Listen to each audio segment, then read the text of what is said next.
would say one of the most important questions to resolve is where the localization team is going to live within the company. Because it's really kind of an oddball function, and it could end up in product, it could end up in engineering, it could end up in marketing.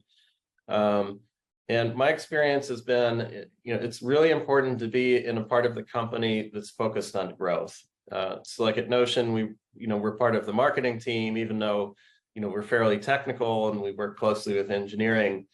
We ultimately roll up to marketing, and they look at the spend on localization as the same as like running billboard advertising and things like that. It's a growth lever, and because of that, it's adequately resourced, and people aren't constantly asking us questions about, hey, can we reduce the per word prices here and there, and that kind of thing. I mean, they're much more interested of like, okay, if we spend $1 million on localization, how much money are we going to get back? And the answer is several times as much as you spend.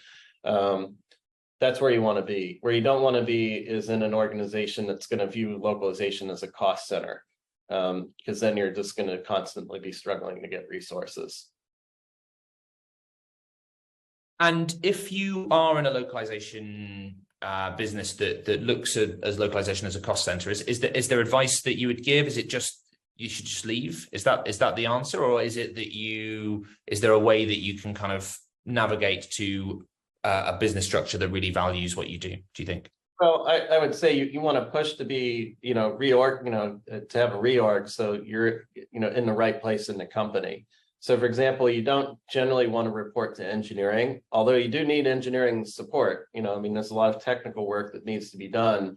But if you live in engineering, you're going to run into a bunch of issues, like with it being viewed as a cost center.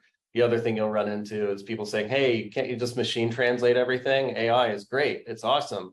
And you constantly have to push back on that kind of thing. So no, I don't think you just pack up and leave, but you definitely want to try to get moved to a different part of the organization before you get to that point.